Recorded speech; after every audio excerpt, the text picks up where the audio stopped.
On my birthday, my girlfriend set off the most dazzling fireworks for her childhood sweetheart. A passerby captured the moment on video and quickly uploaded it online, where it went viral, garnering an endless stream of well wishes. Her friends joked about me, asking, "What do you think about this?" I replied, "In theory, I just watched it. What else could I do?" My video spread like wildfire online, with the comment section filled with praise for them as a perfect match. As I listened to the joyful laughter of the fireworks in the video, the feast in front of me only made my heart sink deeper. It was my birthday, and Isabella had promised to come home early to celebrate with me, but she called in the afternoon to say she had an unexpected engagement and would be late. I believed her and was still looking forward to celebrating my birthday with her when she got back. Little did I know, her engagement was to accompany her childhood sweetheart, Victor, in setting off fireworks.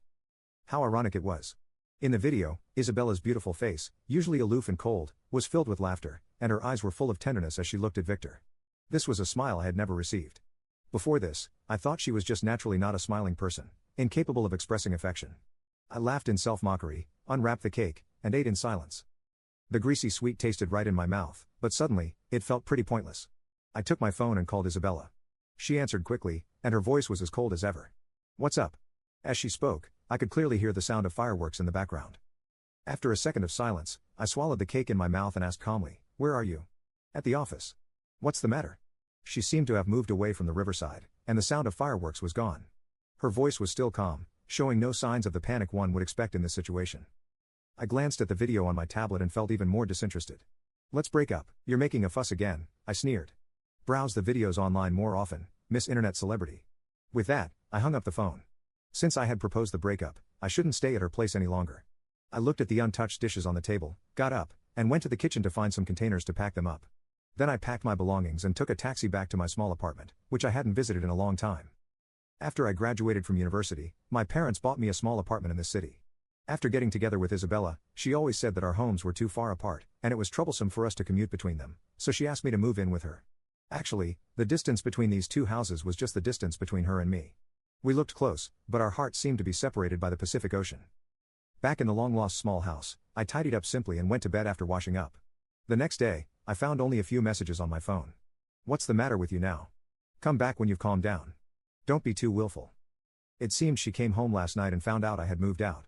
I didn't reply to her messages and just went about my own business. This kind of thing wasn't the first time it happened. Victor would call her whenever something was wrong. He would even ask her to accompany him when he was awakened by thunder at midnight and couldn't sleep. I had questioned her and quarreled and argued with her, but she said, "To people with a dirty heart, everything is dirty." Every time she abandoned me to go to Victor, she would send me roses afterward to appease me. I would continue to be deeply immersed in this relationship as if nothing had happened, but I'm tired this time. As I stepped out of the company after work in the evening, I saw her standing outside, dressed in a suit. She had a beautiful face and a tall and strong figure with excellent body proportions, just like a model on a runway. Passers-by couldn't help but look at her. If it were any other day, I would have gone up to her and rushed to get in the car to keep others from looking at her. But this time, I just wanted to pretend I didn't see her. I walked towards the station on my own, and Isabella quickly caught up with me. She didn't mention the incident and said calmly, "It's Jason's birthday today. He invited us to have dinner together." I stopped and looked at her.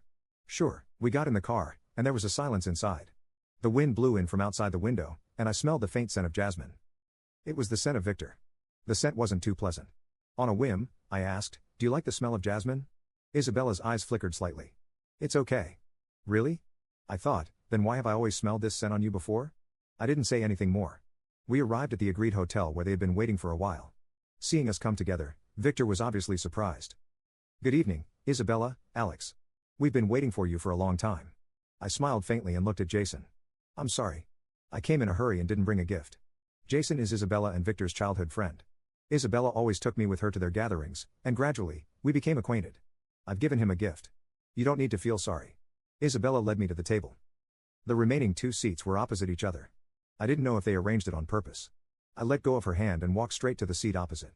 Isabella's expression changed slightly, but she didn't say anything and sat down next to the empty seat beside Victor. I knew what her friends were thinking. They never approved of Isabella and me being together and were always cold to me.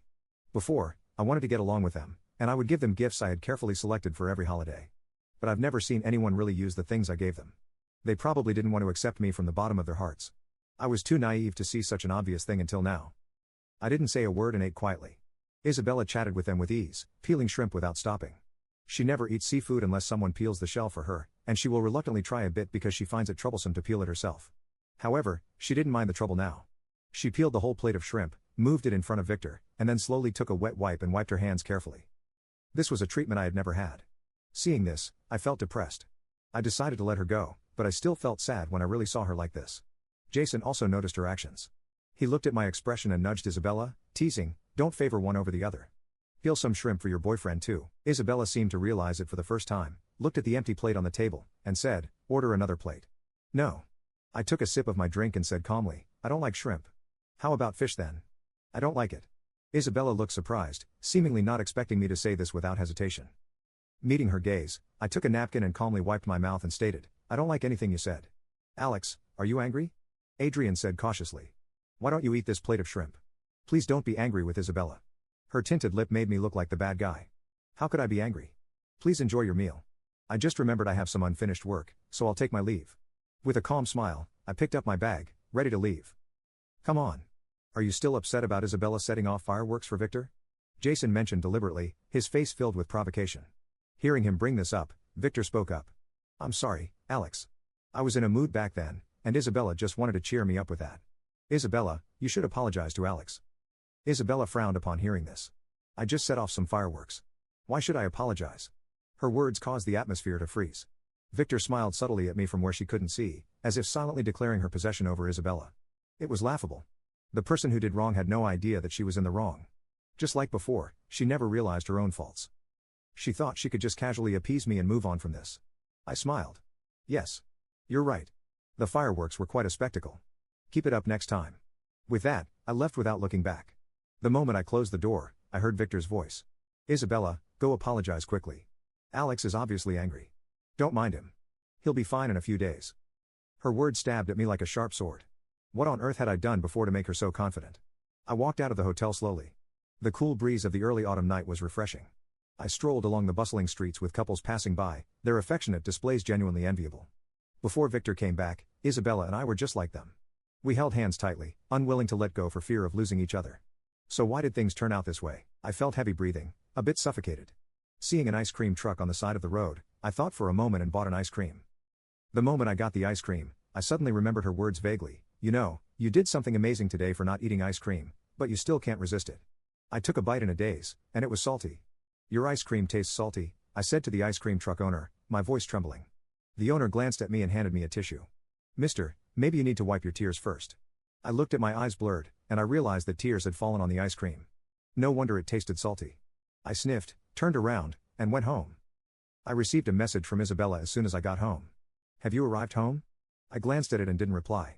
"Soon," she sent another message. "Everyone didn't have a good meal because of you today. Let's invite them to dinner another day." I still didn't reply to her. She seemed to have lost patience and called me directly. I put down my phone and turned a deaf ear.